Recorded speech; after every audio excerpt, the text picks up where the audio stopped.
You're watching WALB News 10's Passing the Torch. Little black girl walking in, being spat upon and hurt and humiliated. That was me. History happened right here in our backyard. And our younger generation needs to have an appreciation of that history, that the opportunities that they now have. That's what it's about, but teaching the young kids that it's more important for us to take care of one another. The goal of becoming a commanding officer and sitting here, or becoming a general officer, and leading the Corps is a very much a possibility for any young man or woman joining the Corps today. She settled for what she wanted to be, which was a black woman in the Olympics. I mean, hey, she's black, she's strong, she's beautiful, she's a woman of color. What most people kind of miss in terms of the civil rights movement is that it was really about having access to public positions. It was about having access to public services. Just like I mentioned before, I turned my incarceration into motivation. If I had not done that, I don't know where I would have been. Without the people who were involved in the civil rights movement, they wouldn't be where they are today. People lost their lives so that they could have what they have now.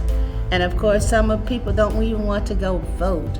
People died for the right to vote. It began as a way of remembering important people and events, but now Black History Month is so much more. For communities like ours, it holds a special meaning. Over the next hour, join us as we take a look back at monumental moments African American men and women created across South Georgia and the impact their actions continue to have. I'm Carla Heath-Sands. And I'm Jim Wallace. This is Passing the Torch. Stories, especially from the civil rights movement, shine a spotlight on how far we've come in a relatively short amount of time. One of those is the story of the Leesburg Stockade Girls. The 15 girls were arrested in July 1963 in Americus for challenging segregation laws. Their offense was trying to use the front entrance of the movie theater instead of going in through the back. They were never formally charged, but they were jailed, housed in squalid conditions for months. WALB News 10's Tasia Reed shows us how the community is working to preserve their legacy. About right along here is where I was. The story of the Leesburg Stockade Girls shows age didn't matter when it came to discrimination and inhumane treatment of African Americans in the 60s. It was horrific living in this deplorable situation for 60 days without beds, water, a toilet, shower. We didn't have anything but 4 barely cooked hamburgers per girl per day. Dr. Shirley Green Reese remembers a time when she and 14 other young girls were arrested. They had nothing with them but the clothes on their backs. These pictures Danny Lyon took tells 1,000 words. I said, take my picture. That's why people are wondering why you're smiling in jail in that situation. She wasn't smiling because of her situation, but just a 13-year-old, happy to finally see someone. You see, she says they ended up spending 60 days locked away from family, all because they were peacefully protesting the segregated movie theater in Americus. It started to get to me mentally, although I felt that I was strong during that time, we were helping one another. But we all had to get in a situation, especially during the nighttime, because we didn't have any lights. As she walked me through the old and dark stockade, she tells me over the years it has changed. Nothing like this was here. It was an old broken down toilet, no sink, and they had a running shower. One thing that has changed forever is the addition of the historical marker that preserves this piece of history, so the story is never forgotten. It was unveiled back in September with the help of Kobe Pines. If you look at me, I don't look anything like anyone who would be related to this story at all, other than the fact that I'm from the place where this sort of terrible thing happened, you know? Well, Pines grew up in this community and never knew this even happened, but he knew he had a role to play. That none of my friends or family or even several of my teachers weren't even aware of it when I asked them about it. So I just felt like I had to do something. I didn't know what I could do. After almost 3 years, with the help of Dr. Reese and the Georgia Historical Society, this piece of history will never be forgotten. But back in the stockade, I asked Dr. Reese what it was like to finally be free when she was released. I found myself sleeping on the floor when I got home. You know, because, you know, I guess it didn't mean anything because it was just something to do that I wasn't used to the bed anyway. Those were human rights that were violated. And the lesson for our kids today is to, one, know what happened here so that we don't repeat these things in the future. Right. Keep shining the light on injustice to tell the truth. And that's the only way we're going to grow, is to talk about things, whether they're fun to talk about or not. Dr. Reese first shared her story in 2015, and now she's working to make sure the world never forgets the story of the Stockade Girls. In Leesburg, Tasha Reed, WALB News 10. This story is now part of the Georgia Civil Rights Trail. You can not only tour the stockade, but you can also read the history behind it. Women played a significant role during the civil rights movement. Not only did they fight alongside the men, but they used their talents to give voice to the movement. One of those women is Rutha Harris. She's a part of the original Freedom Singers, a group that traveled around the country singing for equality. And now Harris is known nationwide for her voice, and she teaches. She says her mission is to ensure younger generations know the importance of being heard and standing up for their rights.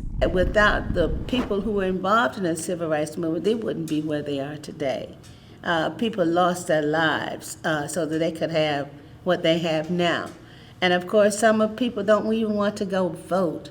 People died for the right to vote, and that's why I continue to sing and talk about things. The group Harris started is called the Albany Civil Rights Junior Freedom Singers. She says through those young singers, the tunes of the civil rights movement will live on even after she's gone. This next story is a true tale of success. It starts with a young couple picking cotton for pennies on the dollar. It ends with how they became one of the most highly regarded families in South Georgia. The humble beginnings of the Lockett family and the journey that drew them closer. WALB News 10's Passing the Torch. We'll be right back.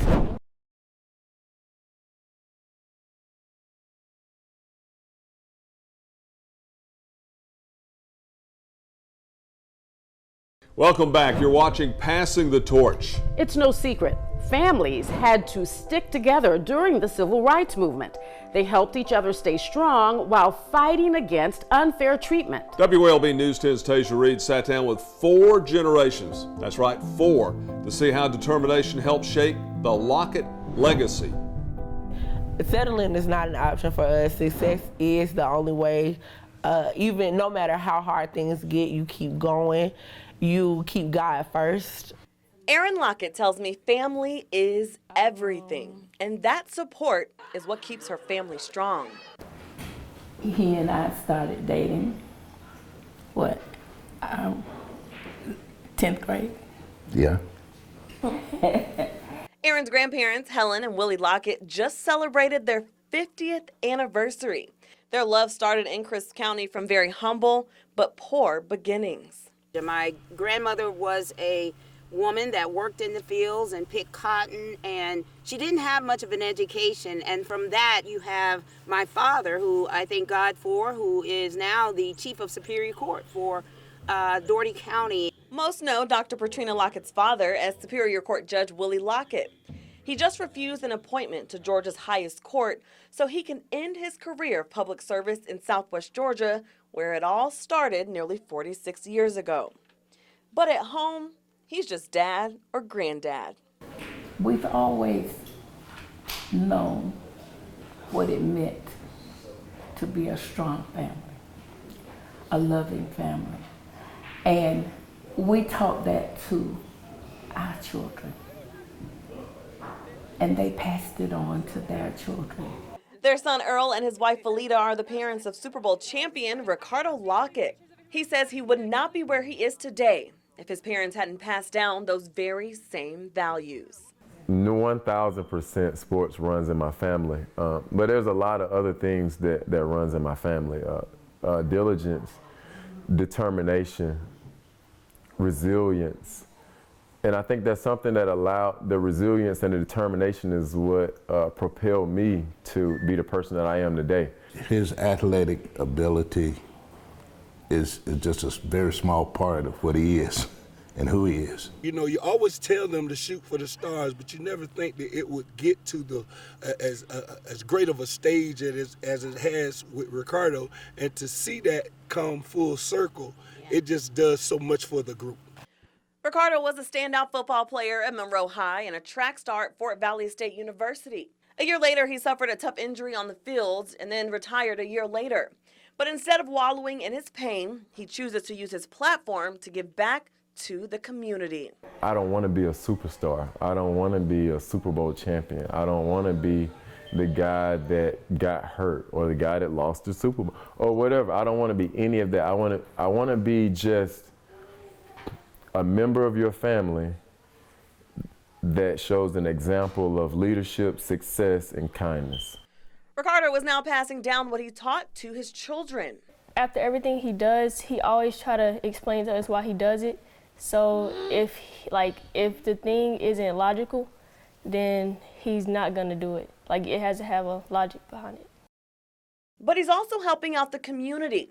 He is starting a school for financial literacy so people can understand there are different ways to be successful. One of the things that I think is things that I have to give credit to my nephew is he got exhausted by feeding families. He said if we could teach them how to finance and learn how to manage their monies and learn how to say, I'm not gonna resist the desire to go to school and get my education.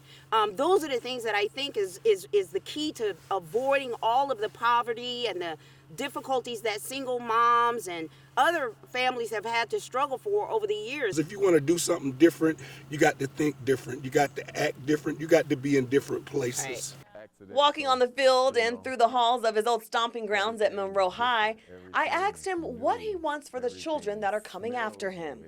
I want them to know the kids that I come back and talk to, the kids that I see, the kids that follow me. I want them to know that anything is possible. It doesn't matter where you come from. It doesn't matter who your parents are. We never considered ourselves special in any kind of way.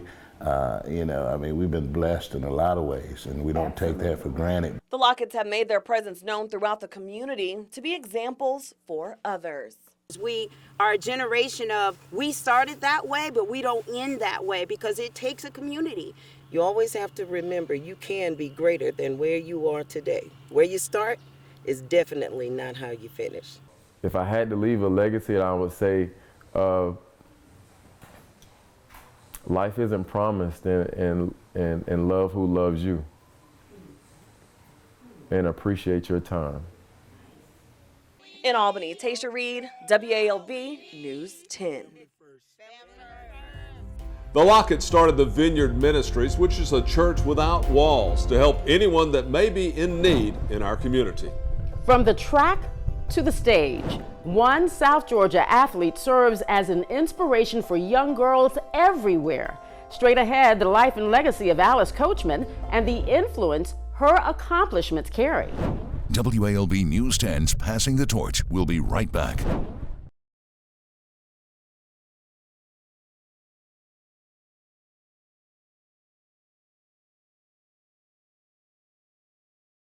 Six years after her death, you can still see the impact Alice Coachman Davis had on her hometown of Albany. In 1948, she became the first black woman to win an Olympic gold medal. WALB News 10's Emily Forrester takes a look at how she paved the way for the newest generation of black female athletes. You have to be very competitive, very determined. Since 8th grade, 17-year-old Camille Millage has known she belongs on the track. I honestly like running, believe it or not, feeling the wind in my hair and racing, beating people most times. The drive you see in this Monroe Comprehensive High School senior is not unlike that of a woman who made her mark on the sport of track and field decades ago. She made something of herself, a little old town girl making it big in the Olympics. You don't hear that much. Back in the 1930s, Alice Coachman walked the same halls as Millage. At the time, it was Madison High School. She came from a small town, Albany, Georgia, where it's not very known, like Atlanta. In still segregated Albany, the color of Coachman's skin and even sometimes her gender often kept her from competing in sports. But she told reporters before the 1996 Olympics that she didn't let that get in her way. I was jumping during those early years against the boys just to show them that a girl could beat them. In order to step into something like that, you have to have confidence, you have to have a drive, because if you don't, then you're gonna back off. She joined the track team at Madison and eventually got a scholarship to the Tuskegee Institute in Alabama. She won 10 straight national championships in the high jump.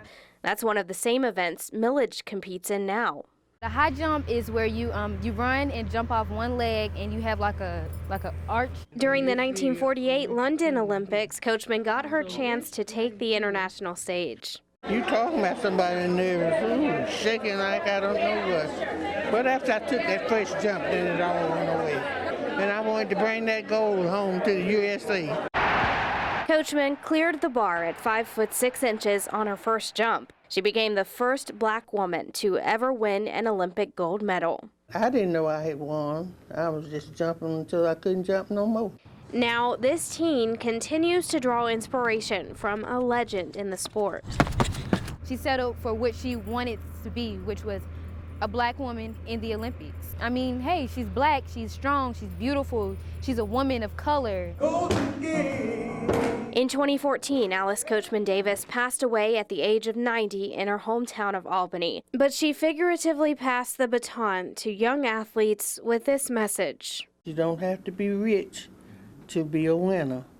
You just work hard and decide that you're going to be somebody like I did. Like Coachman did, this young athlete now has a goal of going to the Olympics and bringing home the gold. I wish to have as much drive as she did when she was in high school and went to the Olympics, because she was very determined in what she was going to do. In Albany, Emily Forrester, WALB News 10. Right now, Camille is looking at colleges. The good news for us, she plans to stay in Georgia. She hopes in the next 5 years she'll be running for a gold medal, just like Alice Coachman Davis. Marvin Laster is another South Georgian who helps change lives in the community. He has worked with the Albany Boys and Girls Clubs for many years, a dream he says started when he joined the club at 8 years old. Laster says he sees himself in some of the students. He hopes they learn one thing at the club: greatness comes to those who strive for it. Laster says seeing them succeed and hearing their stories makes the job worthwhile. Hey, Mr. Marvin, or hey, Miss Brown, or hey, you know, Mr. Belt, or hey, whomever. Had it not been for you, I would not be a family man or a family woman. I would not have gone to college. I wouldn't have been able to do this or that. The Albany Boys and Girls Club has served over 2,300 youth so far. Mentorship doesn't stop at any age. It's a motto one man lives by. The mission, Colonel Alfonso Trimble says, gives a deeper meaning to being a Marine. WALB News 10's Passing the Torch. We'll be right back.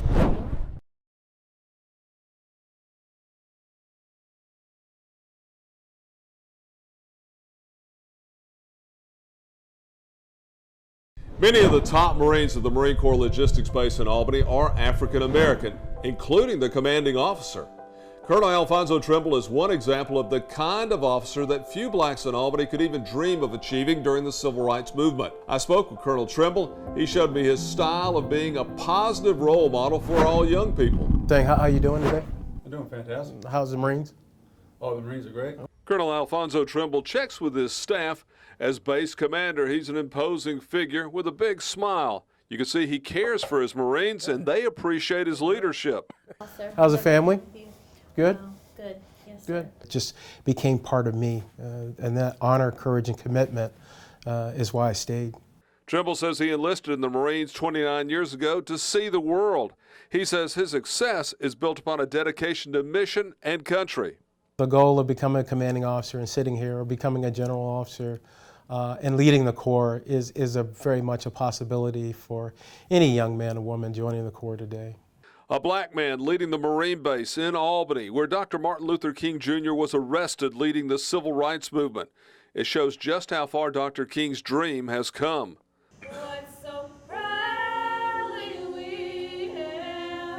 Colonel Trimble spoke at the base's MLK Day ceremony, urging the young people to learn from the speaker's experience and music.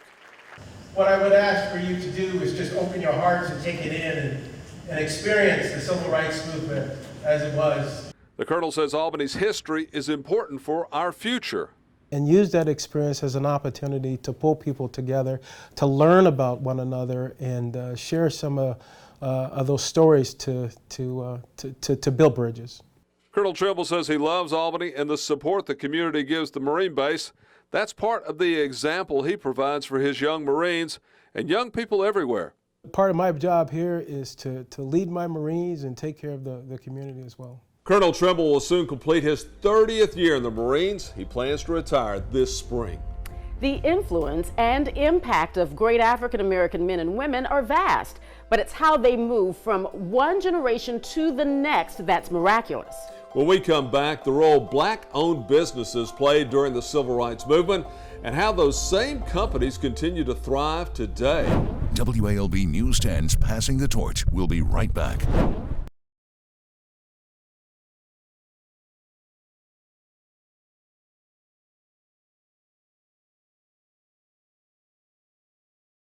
Welcome back.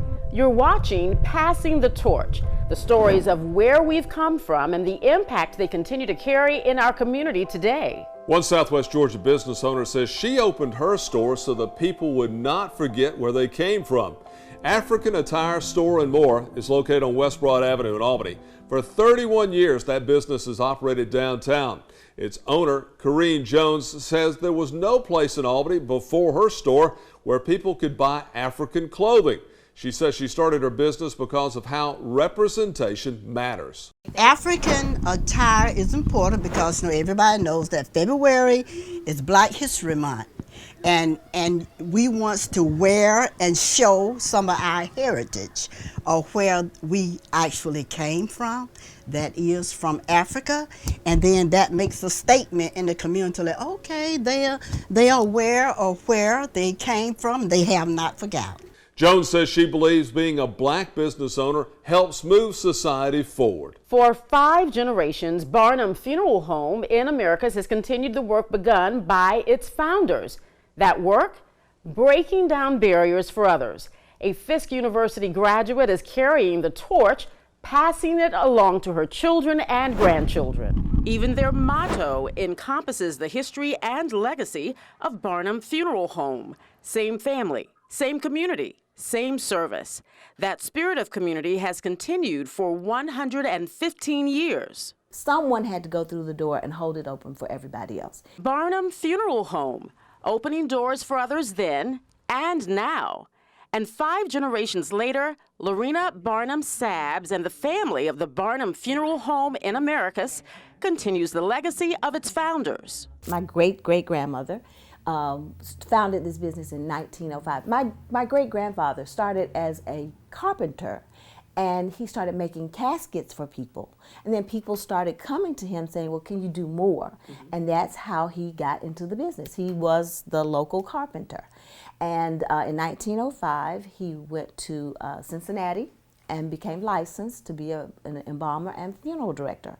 At a time when younger generations are choosing different paths from the family business or choosing not to continue civil rights legacies, the Barnum legacy of civic engagement has continued. Grew up that my great-grandfather, my grandfather, my father, all of us have always worked for ourselves.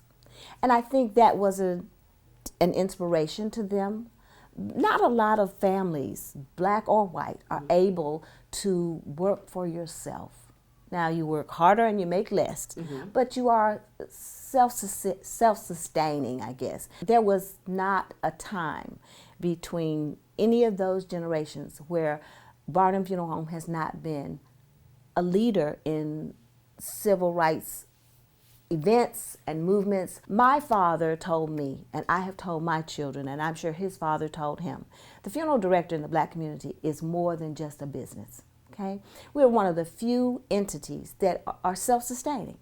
You know, for the most part, we don't bury white people, you know? So if the white community gets angry about something that you speak for, there's a layer of protection, because that's where your community is where you make your living. Although Barnum Funeral Home is rooted in serving the Black community, they have had citizens of other races reach out to them for burial services because of their community involvement. For humanity, we buried him. Okay. Yes, and we once or twice every couple of years we will, and it's generally growing out of our community involvements. People who have knowledge, they've gotten to know you. They know us through other ways. Right. You know, we have always been active with Habitat for Humanity. I've helped build for them. My children have helped. My sister-in-law lives in a Habitat home. It's beautiful. America's had high numbers of young people jailed during the movement, including Lorena. Top leadership in the movement, including Dr. Martin Luther King Jr. and Congressman John Lewis, were just two of the civil rights leaders who made stops in America's and sometimes Barnum Funeral Home. But John Lewis actually stayed here in this very building, maybe in this very room. This was the epicenter of the during 63, 65, where Stokely Carmichael came and Andrew Young came, and Hosea Williams was here. They lived here, they ate here, they slept here. We had cots on the floor and mats on the floor. We gave our home and our business to the civil rights movement, and no one could stop that. So we were, yes, we did have some repercussions from that. Banks foreclosed on our properties and did everything they could to stop you from doing what you were stop doing. us from doing what we're doing. But, you know, your community rallies behind you. And Lorena paid her own price for breaking barriers in Americus and Sumter County, her parents telling her that it was her responsibility. And we just hope that we continue to be relevant like that. I told you a story about my son. I graduated from Americus High School. Okay, I was one of the first, in the first few classes to have desegregation. Okay. The school had been desegregated 1 year before I came in 9th grade, and I stayed there all 4 years, and I made it through. Little black girl walking in, being spat upon and hurt and humiliated. That was me. And it was 30 years almost to the day later that my son, my oldest son, Daryl Jr., who's now helping me here at the funeral home, also graduated from America's High. And you know who handed him his diploma? Mom. The president of the Board of Education, the chairman of the Board of Education. The work continues, and she and others from the community received money to preserve the colored hospital, again continuing the legacy. Now, I don't want to take credit for this because there's some great people working on this project. We just got a $500,000 grant to turn that facility into a historic museum, civil rights museum, and we are so proud of that. I'm proud because I was born there. I have the paper to prove it, you know. Lorena Barnum Sabbs was recognized by the New York Times for her work, and now even her grandchildren are learning the family business. Same family, same community, same service. Well, a big change in the community can also be seen at City Hall. For one family, a career in politics runs in their blood. When we come back, meet the mother who fought for a seat at the table and a son who continues that legacy. WALB News 10's Passing the Torch. We'll be right back.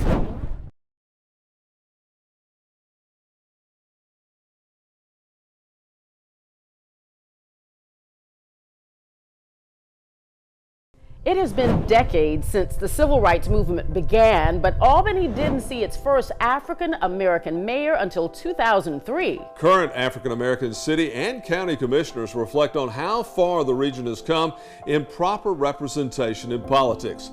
WALB News 10's Grayson Passmore tells us why they believe there is still a long way to go.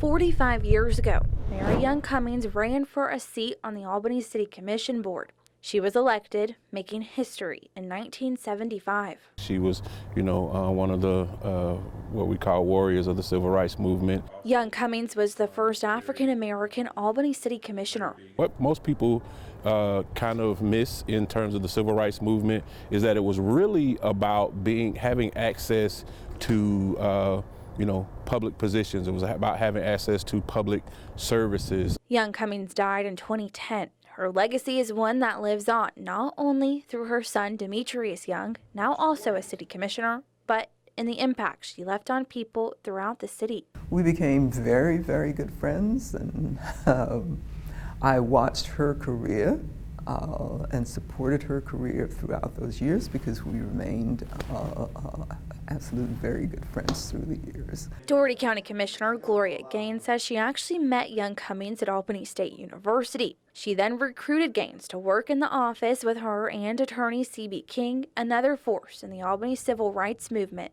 Inspired by her style of public service, which in my opinion is quite different than so much that I see today.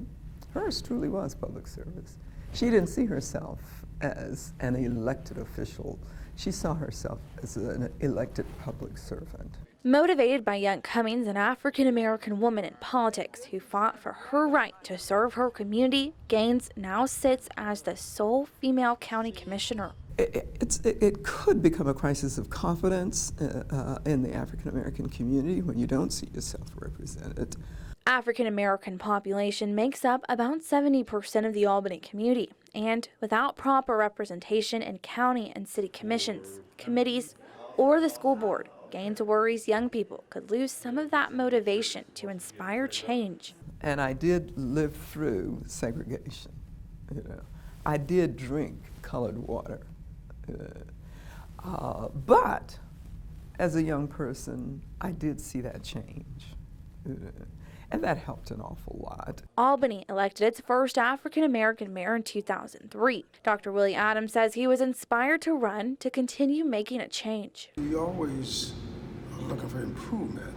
If you stop looking to improve, then you might as well not be here. While African-American representation in Albany-Dougherty County governments has come a long way since Mayor Young Cummings was first elected in 1975. From the highest person in office to the lowest person on the street, she treated everyone the same. There's still work to be done. So I believe that mankind is capable of big and good things.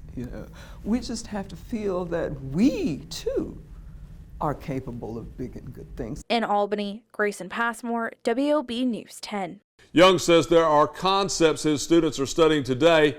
He says this younger generation is still just as passionate to see change as his mother's generation was in the 1960s. It has been less than 6 months since new Tifton City Councilman M.J. Hall was sworn in. He says his expectation to groom the next generation of leaders has always been his first priority. Hall is a graduate of Abraham Baldwin Agricultural College and Georgia State University and serves as one of the city's youngest council members. He says the grooming from Southwest Georgia planted a seed for him to be able to leave as a student and come back to conquer as a leader. My heart has always been right here in Tifton, Georgia, and I knew that I wanted to come back and serve my community to the best of my ability. It's not far-fetched. You can do it with a little help and just a little motivation and a little determination that you can do it. And I always want to be a mentor at some point. Hall says each community deserves a chance to prosper. His work revolves around educating young black children so they know their lives matter and their dreams are important. Toiling the earth has been a long-standing moneymaker in South Georgia, but for years it was only profitable for some. Now, new initiatives aim to help everyone reap the benefits. The green thumbs behind the movement. WALB News 10's Passing the Torch. We'll be right back.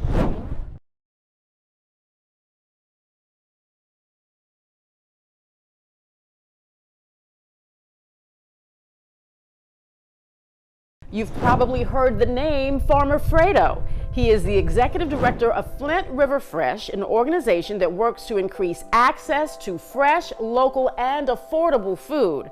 Farmer Fredo says his contributions to agriculture are rooted in the long history of black farmers. He says the black farmer faces a dual stigma of slavery and self-determination. Through farming, African Americans took ownership and created their own identities. He says farmers sharing techniques and feeding communities is something he does every day. That's what it's about, but teaching the young kids that it's more important for us to take care of one another. You know, so when you look into the garden spaces, it's just not one child by themselves. Yeah, they're with their friends, but it's a community effort because that's the coordinates of a... Students at the 4C Academy in Albany harvest foods and donate it to local food banks. Flint River Fresh also helps create community gardens across Dougherty County. But that group is not the only one. A Sylvester family is living up to their namesake, tending to the earth for over 100 years. WALB News 10's Bobby Portavant spoke with the Green family as to how they keep the family tradition alive. A lot of the kids in my school, they say, oh, no wonder you have a green thumb because your last name is Green. I'm like, hey, I didn't put it that way. That's just how it goes, you know. In the blood. Right. I mean, it's in the blood. It kind of comes natural. I can't control that. Farming does come natural to the Green family. You can save that. You can save that seed there and plant it. What is this? Okra. Especially after the family has been doing it for over 100 years. I learned teamwork right here on this farm from my dad. It's teamwork that helps grow everything from sugarcane to turnips and collards on this farm. To continue the tradition in agriculture is very important to me because if we don't do it, who else will? This third, fourth, and fifth generation of Green Thumbs continue to learn from each other. Well, from my grandfather, personally, I learned how to adapt to the trials and tribulations that comes with farming. In the future, when I have my own farm, I know how to handle these different situations. From my uncle, I have learned things from the sciences part of agriculture. That's why I'm trying to see how stringing and... What I learned from my dad is I guess people say the old way of doing things, you know, learning to plant with less. From her, we learned for technology. And it's technology that's helping bring Green's farm to the 21st century. From United, well, I learned that you don't really have to get out there and get dirty. From her career in the opponents. Our opponent. The first time I seen the field that she is studying now, I was surprised about how much you can grow in that little space. Taking a little space and growing a generation of Green Thumbs. In Sylvester, Bobby Portavant, WALB News 10. Rich history flows throughout South Georgia. One city is using their resources to highlight just how far they've come. When we come back, we'll take you around the bottom in revitalization efforts aiming to take it to new heights. WALB News 10's Passing the Torch. We'll be right back.